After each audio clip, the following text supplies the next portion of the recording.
So, yun guys, nakauwi na ako at magbibihis na ako dahil gusto ko na rin matulog, humiga.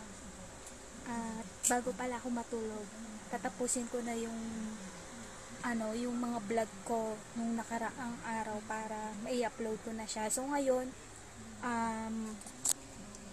September 28, 2015 na ng gabi at ang oras ngayon ay 10:25. So pasensya sa background ko kung magulo kasi hindi ko pa siya naayos, grabe.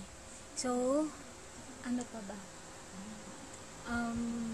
sandali lang yung shoot kanina at na-vlog ko naman siya, oo. So yung behind the scene hindi ko pa rin siya nagagawa at meron na din akong notebook ng mga sked or yung meron na akong to-do list, oo. Gumawa na ako ng to-do list para ma-note ko lahat doon yung mga dapat kong gawin para hindi ko rin siya makalimutan. Yung mga gagawin ko sa YouTube, gagawin ko dito sa bahay, at lahat ng mga lilinisin, papalitan, etc. ay papamigay lahat-lahat. So yun, to-do list meron na, check. Notebook para doon sa mismong kung ano yung ginagawa ko sa YouTube para naman hindi madoble-doble lahat yung mga na-vlog ko na. So yung YouTube ko halo-halo siya. Yung mga ganap niya halo-halo. Yung about sa work ko, yung sa past ko, yung nag-aaral pa kami, yung mga kalokohan namin, and yung mga unang-unang bata pa na nakasama namin dito sa bahay. So yun, hindi ko na alam kung anong next dito sa vlog ko. So go with the flow na lang ako at ipapakita ko sa inyo yung everyday na ginagawa ko. So if ever naman na wala akong vlog on that day, obviously matik na yun, nanganga, na walang masyadong ganap, kain, tulog. Yun yung peg, if ever na wala.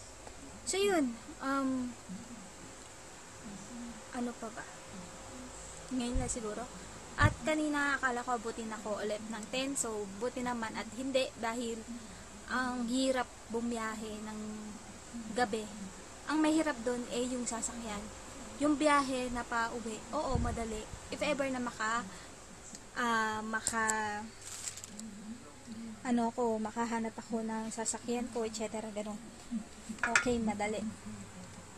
At ano pa ba? Yun lang yung ngayon. Walang masyadong ganap. Katulad nga na sinabi ko kanina. So, pasensya na kung maiksi. Pero, ganun talaga eh. Maiksi eh. So, yun. Magpapahinga na ako. Gagawin ko na lahat ng mga vlogs ng nakaraan. So, yun. Bye! Good night!